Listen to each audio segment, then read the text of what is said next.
take out Louise Lucas. Now, this is the dream come true right now. Rutledge versus Lucas. And the reason why I say that one, because all the questions that y'all have, I have the answers to. I don't believe in being in the boardroom. I'm not a politician. So we can skip that part. See, what people want right now, they want to have security. They want to have law and order. They want schools not to have boys going to their little girl's bathroom. They want people to protect religious freedom. They want people who's going to fight for all people, whether they're homeless, part of a boardroom, part of a farm, part of a school, part of the government, but we need it limited. Why y'all walk around the room? We're one big family. We are in this together. We have one last chance right now to save America. This is bigger than any one of us. We can't wait years to get involved in this race. You gotta have a candidate that loves you more than they love themselves. There you go. A candidate that understands mental illness and mental health. A candidate that understands exactly what it's like to be poor and what it's like to be rich. A candidate that understands what it means to come from nothing and become something, because a lot of you patriots was exactly like that. Y'all fought hard every single day, work hard every single day for Biden to mess it up. Yeah. What Democrats do, they wanted to use Biden as a scapegoat. They want to use Trump for smoke and mirrors. See, I don't believe in distractions. I believe in exactly looking laser sharp at the problem. See, that's what we have done so much. Blame this person. Say the state is supposed to do this. See, politicians are not like John F. Kennedy back in the day. It was about what you could do for your country, right? You want to be involved in the process. You want to know exactly your voice was heard. When you want to lower taxes, you want to make sure a conservative was strong enough to stand up against the blue wall. Right now, we're so disappointed these days because everybody has to compromise our family values. Our kids right now are scared to death. How many of y'all sleep well at night? How many of y'all are sick when you're normally not sick? How many of y'all are struggling right now, but you're scared to tell somebody? See, the reason is because, see, we was fooled. See, we thought we had 2023 because, we get complacent. When things look good, we sometimes fall into this fantasy world of people who said that they run on school boards or whatever. We look up to these politicians, they're in office right now. What are we doing right now? Are you happy with the America you have right now? No. Nope. Y'all can say, are you happy with the America you have right now? No. I'm trying to get that fire back. I want y'all knocking on doors. I want y'all pounding the pavement. See, it's not enough leadership up in this room. That's the reason why we have these problems. But Nelson right here, he says he has a battle plan. We have to be on board fighting with him every single day. You need to be fighting with your neighbor every single day. See, we can't say, hey, you're a Democrat, we ain't gonna talk. We need common ground right now. Because them Democrats are scared just like us. You know why Lucas is feared, why Sproul is feared? Because they know fear is exactly the way of doing business. I'm showing love to everybody. See, when I go to Dale's home, when I go to old historic Portsmouth, I hear the same story. They're all worried about crime. They're all worried about shooting. They're all worried about businesses going down. But they're saying, what can you do to bring this back? See, we came from nothing. Remember, we didn't have all these conveniences. Many of us, if you're 40 plus right now, you grew up riding the bus. You grew up walking to school. You grew up writing the paper. We just got to get back to what we used to do and what we used to love. That's what people need to see. They need to see us love Virginia. What did it feel like when you saw Welcome to Virginia? You was in love with seeing it, right? When you saw gun lovers for Virginia, you was in love with it because you knew you had the right to defend yourself. You knew exactly when you came to Virginia, don't fret on me. Am I right? Yeah. Yeah. Say patriots. Yes. See, God walks with me. I don't fear nothing. Because I'm like this, I'm going to stand on my own feet. We're going to get to the bottom of these problems by recognizing that we cannot be divided anymore. We can't let that controversy worry us anymore. Our neighbors and our friends and family is waiting for a time for us now to pick up that nice little time that our ancestors gave us. Because our ancestors will be rolling in the grave right now at our effort. So if you got to go in the pocket a little bit more to fight for this country, you may not have years for this country. It may be days before we are fighting just to be alive in this country, no matter who you are. That's right. Embrace that new feeling. Embrace that time frame when you was young, when you first got into a grassroots campaign. We believed in America, and because that person made you believe, made you fight. Trump was like that. He told it like it is. I'm the same exact way, but I'm in Portland representing District 18. But I know I'm representing Virginia. But I can tell you, everybody in this room loves America. If you love America, and you love somebody who gets you ready to fight for America with a plan, you can't vote for Merle Rutledge. Because I brought you back in the time, didn't I? When you first fell in love with Virginia. Remember that? When you met your wife in Virginia, where you met your girlfriend, where you had your son, where you raised your family. This is our last stand. It ain't that complicated anymore with Democrats. They was all dead before we are even born. All our lives is at the expense at this time frame. I'm telling you, don't give up. Don't get up. So anyway, that was my speech to start off, but I want to make sure I answer questions here because I think we're the right answers. Am I right, Patriots? Yes. All right, let's start. What's your view on gun violence? My views How on would gun you violence. address gun violence if you was? I'm a constitutional carry type of guy. We live in a society right now that I'm telling every woman, every man, PPO is nothing but a piece of hate. I'm just telling you the truth. I want people trained on how to use a firearm. Because if you take away the guns to criminals, it's going to happen. Look at Ukraine, look at Afghanistan. They're killing Christians on the street. They only asking for peace.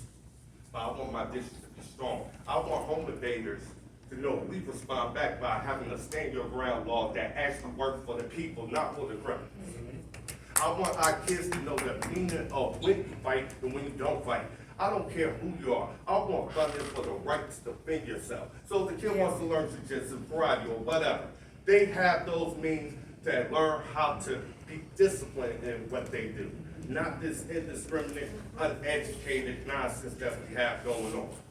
See, if we have more role models and more leaders showing people when and how to use a gun, instead of ignoring the kids that have these guns without no guidance, we wouldn't have these problems. See, we've got to show them how important it is for our constitutional rights. These amendments that's been made, that's what caused the problems. A incompetent president, honestly, he's slow to respond. So our kids have lost hope. We used to have leaders that put that hope into our kids, put that hope into you. That's why you donate to them. That's why you support them fighting. You don't have hope in none of the politicians in Richmond or in D.C. And I'm the only person who I feel can bring these two sides together because I'm bringing two sides together from the gangs to people who are well-to-do. I talk to both sides. But the thing is, I talk to them from love. They have all these people talking to them from judgment. That's the difference. I hope I answered your question. Next. Yes, just today, I was hearing on conservative news that there are about 11 million illegal aliens flooding into our country across the southern border. And after they take down that law tonight at midnight, they're going to be flooding even more. So, and these are illegal immigrants that are flooding over. And they're already illegal because they're not legally here. So if they have stronger, more regulated, more intrusive gun laws, taking away from the private citizens, us, the law-abiding citizens, how safe do you think we're going to be with 11 million illegals flooding over who very likely have their own guns. You see what I'm saying? How safe are we gonna be as law-abiding citizens if they take away our guns and say you cannot defend us? That's why, see, your gun is your business with me. Because see, it's over my coach dead hands before I give up my right to defend me. See, too many politicians just quick to compromise on that part. We're in a time period right now, we could be at war at any time. I'm sorry, I'm not gonna tell you to take the gun out your hand. I'm gonna tell you, I need for you to be trained. I need for sheriff to deputize citizens sooner than later. I need for the National Guard to send them all to the border to shut that straight Yes. down. Any illegals right now in the country, I get ice and they start doing your job. Yeah. This time period. Because these are not our problems. Our tax dollars isn't taking care of America, it's taking care of other countries. We are broke right now where we can go ahead and have funding for the homeless. We can have funding for businesses and startups. We can cut taxes. What these localities are not giving us enough independence. I said the state needs to be restrained. We need limited government.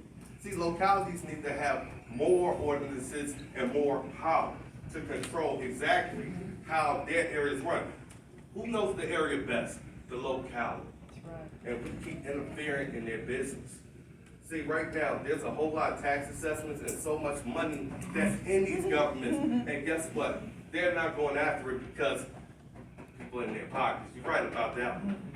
But the thing is, nobody's bold enough to make that move. So, at this time, you meet with somebody who's not a politician. I'm going to get the house out there, and everybody knows that. And guess what? I'm going to have them make those tough calls. I'm going to point out these deficiencies. Let the people weigh them at the ballot box or recall them, wherever it takes, but you want to know the truth. Thank you. But you ain't touching nobody's gun.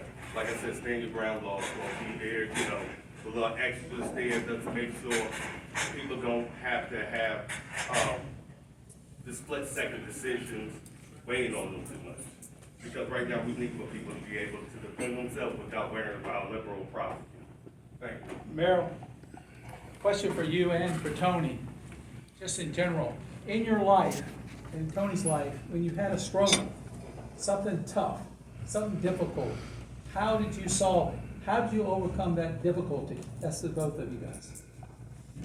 Couldn't want to answer this first because it was a question that should have been asked on your time. Want to answer it? Both of you. Yeah. Probably the most life-altering moment was for my folks back on sometime in March of 1992 when they got two Virginia Beach police officers coming to their front door saying your son was shot point blank in the back of the head while working in the Cavalier Hotel. Oh, no. And it was me. So probably by 5 o'clock in that morning, everyone on the ocean front, I was dead as far as they were concerned. But no, it was actually a drug runner going from New York to Atlanta, or New York to Miami. They took a stop off in Virginia Beach. A case of joint 2 days prior. And then on top of that, it was actually an inside job from a cousin that actually trained me to do the job.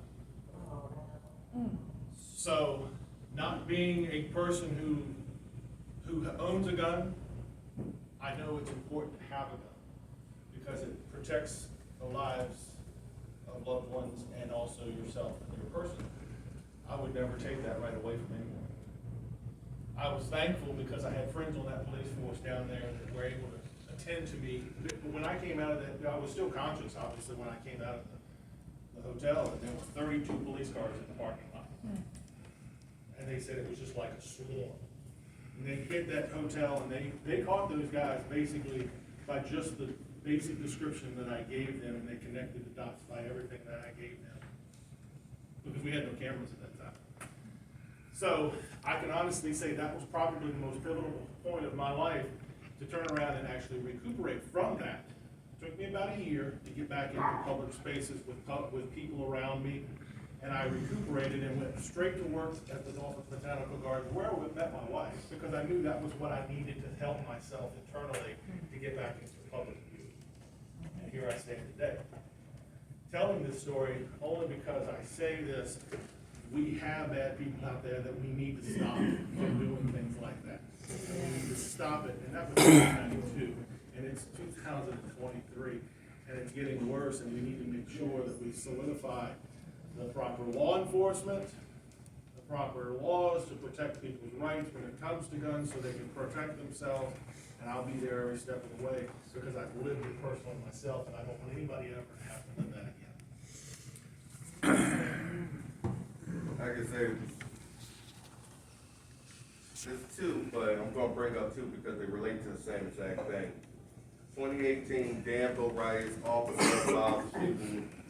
The Danville police chief called me directly while I was in Florida. I used to be living in the area. And he said, I need for you to come up here. Now, I want to enjoy my vacation, you know, have a good time, enjoy the sun. We all love Florida. You know, I even had somebody tell me today they moved to Florida because they couldn't deal with the taxes in South North. But anyway, regardless of the situation, came up here, black people was mad at the fact the white officer shot somebody. And all types of stories was going on at the time frame, but they had enough respect for me to the point they allowed me to look at everything, even from the police, even from the community, to say exactly how I felt and exactly give them justice. The officer was right in the shooting. But there was a call I had to make during that time frame to stop all the hostility. Whether to release a video that would show the death of this young man. Right or wrong, it started all these different problems. And I had to make a call against the family because I had the city in mind. Meaning, I didn't need any more burning buildings. I didn't need any more officers getting hurt or any citizens getting hurt. So we released the video, and they did the courtesy of following my request not to show the death of this young man, but to show exactly what led to the shooting. The truth, based off of that body-worn cameras by a lot of police departments in the state, released body-worn cameras a lot sooner than later, normally within 3 days. But based off of that, actually it should have been made into a movie. But now, there was another one, more current. The riots of 2020. This is when I stood with the Virginia Beach Tea Party. We had about maybe 20 people out there to hundreds of Antifa, BLM, all of them mad after the George Floyd incident. Right there at Virginia Beach City Hall. I have a picture on my page of 20 Tea Party people did not back down. Women did not back down. We have the real politicians that stood at the front lines and then stand behind security guards in the hallway. The only thing standing between us and them was maybe 4 cops. See, leadership is about when controversy comes and what you do. If you want to just take a knee and be in your office room, I guess that sounds good. But the fact is, where your heart and soul is at, you're going to fight for this country when it matters. All right? Any other questions? Well, I just wanted to comment that I see a lot of Lucas signs in Portsmouth, but I don't see any signs for you. So what are we gonna do about this? I think we need to change advertise that, better. right? Pardon? Yes. You notice that I tell people, Lucas put the gloves on. She made this fight happen. Every picture I used to take, used to have that fist right there. This was during the governor's race. That lets you know how long ago. She knows this fight is coming, people. She knows I'm affecting our base. See, I'm not just sticking where I'm comfortable at. I'm going into the heart of these areas, the most troubled areas. These people love the fact that somebody's new coming in there and giving them a plan. See, you gotta be able to confront what you think may be bothersome. You'll find out people have a lot more love than what they appear to look like. Some people just frustrated and depressed because of the conditions of this country. So are all of us. We relate to people when we tell people we're going through the same thing that you are going through. And Lucas right now is very vulnerable. I want to tell you a nice secret. You see all them Lucas signs? Yeah. She's building up this attention. Guess what? It's as easy to take it away. See, Sproul is a little, I don't want to talk about him on this part, but they're suspecting a Merle Rutledge and Sproul. They didn't get that. So now Lucas will get past that, but she won't get past me. But when I have her on stage, and they say, oh, you cool with letting men play in women's sports, men going to the girls' bathroom, And she has to answer that part. See, people don't really know who's behind it, because they keep blaming conservatives, Republicans, putting that smoke and mirrors. And when she turns on the LGBTQ community and all those others, right on national TV or any form, because they're gonna all be paying attention. Rutledge versus Lucas. You see me at the city council meeting, ripping, fired. I don't play no games. Trust me, the end of Lucas happens with me. Okay? That's what we're hoping. Great. Get the word out. Any last questions? Oh, I'm sitting there. Look, I have a question. yeah. When it comes to, now we all know how the city council down in Portsmouth, what they're doing. With the people with the taxes, and they need stuff to be done, and stuff are being slid away, or they can't find it, or know where it's put at. The funding I'm talking about, the money and the fundings that they taking away, they don't know what they talk. Oh, we don't know what this went to. We trying to find this, but yet the people need the money the most that their taxpayers are paying. What plan do you have to put in place of trying to make sure that these city councils do right by these people and their tax dollars, and making sure that the tax dollars that they work hard for be put on to what they need to be put on, like these roads, the homelessness, the different scholarships to give kids incentive to stay in school, to make it something of themselves, and to be productive in society. What plans do you have to set in place to keep the committee on straight and narrow? In the great Trump word, locks them up. Not lock them up, but Lock them up. With people's money right now. I already know $4 billion is missing out in tax assessments. We found it. And sorry to say, confidential informants have let me know that work for the city that this money is there.